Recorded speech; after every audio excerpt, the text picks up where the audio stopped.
एक खातून का केस आया जी, जिसने, अब मैं मुख्तसर मुख्तसर बता रहा हूँ, लोग तो बड़ी तफसील से बताते हैं। उसने बड़ी लाडली बेटी थी, 3-4 भाई थे, इकलौती बेटी थी। तो उसने, बाप बड़ा इज्जत वाला और बड़ा ज़मींदार और पंचायती आदमी था, उसकी बात की एक बड़ी वैल्यू थी, लोग उसको फॉलो करते थे, बहुत अक्लमंद। और उसने अपनी बेटी को गाँव में रहने के बावजूद बहुत अच्छी पढ़ाई कराई, उसका बड़ा ख्याल, बड़ी इज्जत की उसने अपनी बेटी की। अब बेटी जो थी, वो टेलीफोन पे उसकी किसी से दुआ सलाम हो गई, लड़का के लक्षण अच्छे नहीं थे, नशा करता था लड़का। उसने घर में मिशन चला दिया कि जी मैंने शादी करनी है तो इससे करनी है। तो उसने मुझे बताया कि मेरे बाप ने मुझे बड़ा रोका। उसने कहा कि बेटा, मैंने बंदे का पता कराया, बंदा ठीक नहीं है, तेरे पैसे के पीछे है, ना कर, मेरी इज्जत खराब ना कर। वो कहती जी मेरी नींद उड़ गई, मैंने कोशिश की शुरू में कि ना करूं, लेकिन बस नहीं रुक सकी। तो मैंने फसाद डाल दिया घर में, आए रोज़ लड़ाई झगड़ा, मैंने खाना खाना छोड़ देना। बाप को मुझसे मोहब्बत बहुत थी, और उस इलाके में मोहब्बत थी जहाँ पे लिटरली औरत को आज भी पाँव की जूती समझते हैं, उस इलाके में। तो खैर उसने कहा जब बहुत बढ़ गया काम, तो फिर एक दिन मेरे बाप ने मेरी माँ को कहा कि इससे कहो कि मैं शादी इसकी कर देता हूँ, लेकिन मेरी शर्त यह है कि मैं इसके लिए मर गया, हमेशा के लिए मर गया, उन्होंने को रिश्ता भेज दो। वो रिश्ता है, गरीब से लोग थे, कहते रिश्ता, वो भागे भागे लेके आ गए। शादी हुई, मेरे बाप ने बाकायदा मेरा हिस्सा निकाल के दिया, जो जो उसने सोचा हुआ था कि मैं इसको दूंगा, उसने वो सारा कुछ दिया, मुझे रज के दिया। लेकिन मेरा निकाह जब हो गया तो उसने मुझे कहा कि बेटी हुण ऐस कर, तो तेरा तल्लक खत्म हो गया। तो कहती मेरे अंदर उम्मीद थी कि बाद में मना लूंगी, एक मिसाली रिश्ता बनाऊंगी, ये उस बंदे को समझ नहीं पा रहे, और ये चीज़ें जो बच्चियों के अंदर चलती हैं नादानी में। खैर कहती मैं चली गई। 1 साल तो बाप के पैसे पे रज गया, याशी की, बंदा काम कोई नहीं करता था, पता नहीं कोई हीरोइन का नशा ही शायद उसने बताया था करता था। तो मुझे नशे का पता चला, फिर मैं मजबूर हो गई, रही मैं कुछ अर्सा, 4 साल 5 साल शायद शादी रही उसकी। उसने कहा जी मेरी 2 बेटियां हो गई, और बंदा मुझे कुछ नहीं कहता था। उसने कहा बंदे ने कभी नहीं मारा, ना उसके ससुराल में किसी ने मेरे साथ जुल्म किया, लेकिन वो पैसा मेरा उड़ाते रहते थे, मैं भी देती रहती थी कि ठीक है, अब मेरी इज्जत ही पैसे की वजह से है तो मैं क्या करूँ। तो खा पी गए सारा कुछ, दुकानें शुकानें बना ली, इस तरह काम शाम कर लिया।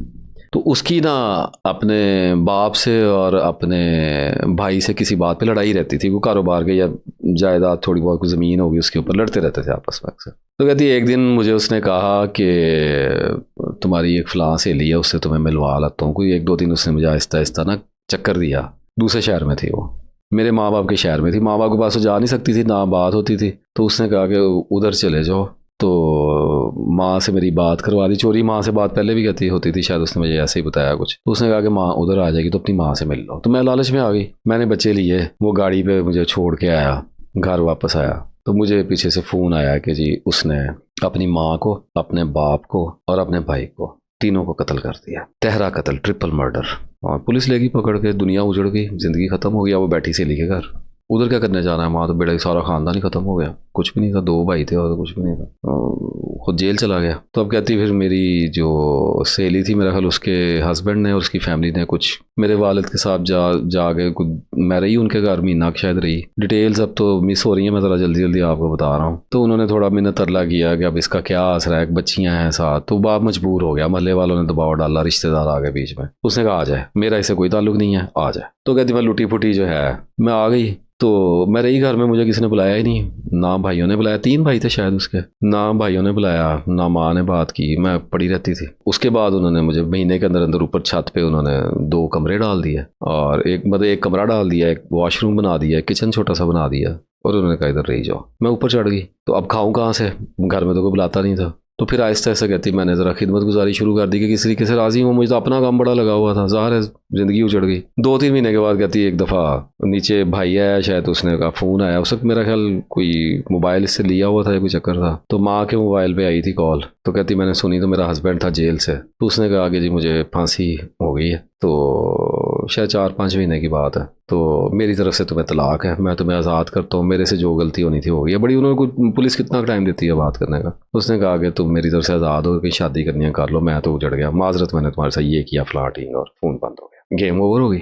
अब ज़िंदगी एक शुरू हो गई। तो कहने लगी कि मैंने फिर खिदमत शुरू कर दी, भाइयों की शादियां हो गई थी, मेरा ख्याल 1-2 की, एक की बाद में हुई। तो मैंने किचन संभाल लिया, घर की सफाइयां संभाल ली, नौकरानियां भी थीं, लेकिन मैं हर काम अपने सर पे लेती चली गई, और उसके नतीजे में इतनी नरमी हो गई कि कि मुझे खाना शाना मिल जाता था। भाइयों ने मेरी दोनों बच्चियों को शायद स्कूल में दाखिल करवा दिया, गवर्नमेंट स्कूल में। उनके बच्चे प्राइवेट स्कूल्स में थे, गवर्नमेंट स्कूल। बाप का डर था, बाप बिल्कुल नहीं हिलने देता था किसी भी चीज़ को। उसके बाद बस यही कहती है अब मेरी ज़िंदगी है। मेरा ख्याल शायद उसे 6-7 साल हो गए हुए थे वहाँ फंसे हुए अपने घर में। कहती मैं छत पे रहती हूँ, नुकरानी हूँ, कपड़े दे देते हैं मुझे बच्चों को, मुझे ईद शबरात पे देते हैं, बाकी को नहीं देते, खुद नीचे रहते हैं। भाभियाँ मुझसे खिदमत करवाती हैं, मुझे आवाज़ मारी जाती है, ठीक है। और माँ मेरी फौत हो गई है, ठीक है। मैंने बाप के कई दफ़ा पाँव पड़ के माफ़ी मांगी, वो बोलता ही नहीं है मुझे। वो भाइयों को आवाज़ देता है कि ले जाओ, ठीक है। गिल्ट भी है, कहती है अल्लाह से शर्मिंदा भी हूँ, फंस भी गई हूँ, बाप की भी नाफरमान निकल आई, घर भी उजड़ गया, क्या हो गया मेरी ज़िंदगी के साथ। तो यही है, कहती सारा दिन खाना पकाती रहती हूँ उनका, इतने बड़े टब्बर हैं, बड़ी हवेली है, सारा कुछ है। तो अपनी बच्चियों को चोरी चोरी खिलाती हूँ। बच्चियाँ मेरी सहमी सहमी रहती हैं, चोरों की तरह हम रह रहे हैं। सुबह सुबह स्कूल छोड़ आती हूँ, खाने पक रहे होते हैं, मैं चोरों की तरह जाके अपनी बच्चियों को लेके आती हूँ, ऊपर बिठाती हूँ, फिर चोरी चोरी बीच में टाइम निकाल के उनको रोटी दे के आती हूँ। बच्चियाँ गली में नहीं खेलती हैं। मतलब रवैया घर वालों का मेरे साथ ऐसा है कि वो, मैंने ही इस तरह बच्चियों को, उनकी अपनी बच्चियाँ नीचे भाइयों की, तो मैं बस इस कैद में हूँ।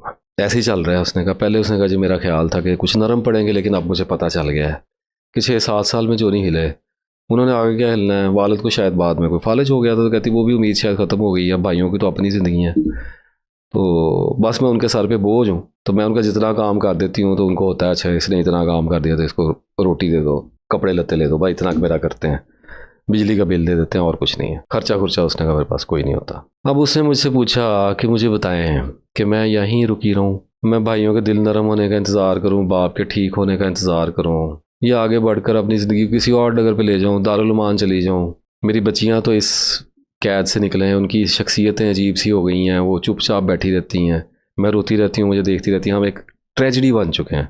तो सूरत हाल ये है कि बाप फालज वाला बाप है, लेकिन इसके बावजूद मेरी तरफ देखने को तैयार नहीं है। भाइयों भाभियों को मुफ्त की नुकरानी हाथ आई हुई है, और घर वाले मेरी कहीं भी शादी करने में बिल्कुल इंटरेस्टेड नहीं है। उनका दुनिया वाले मुझे भूल गए हैं, गांव वालों को याद भी नहीं है। बस अब मैं ऐसी मेरी ज़िंदगी चल रही है। अब अगर अपनी मर्ज़ी से यह खातून कुछ करती है तो खदशा ये है कि एक और दाग लग जाएगा कि एक बार फिर हमारी मर्ज़ी के बगैर कदम उठा लिया, और दूसरा बच्चों को कौन ऑन करेगा। और अगर शादी फिर नाकाम होगी तो फिर क्या होगा। और मजबूर औरत के ऊपर तो फिर आपको पता है हुकूमत करने वाले बंदे ख़त्म ही नहीं होते। तो ये बहुत बड़े फियर्स हैं। आप थोड़ा सा इसके ऊपर गौर करके देखें कि आपको अपने गम अगर बड़े लग रहे हैं, अगर अपनी तकलीफ़ें, अपने डिप्रेशन, अपनी एंग्जाइटियाँ बड़ी लग रही हैं, तो एक तो इसको ज़रा गौर से सुने जो मैं आपको बता रहा हूँ, और दूसरा आप ये भी देखें कि आप ऐसी सूरत हाल में क्या करते हैं या क्या मशवरा देते हैं। मैंने तो दिए, जो मुझसे बन पड़े मैंने दिए, आप क्या देते हैं।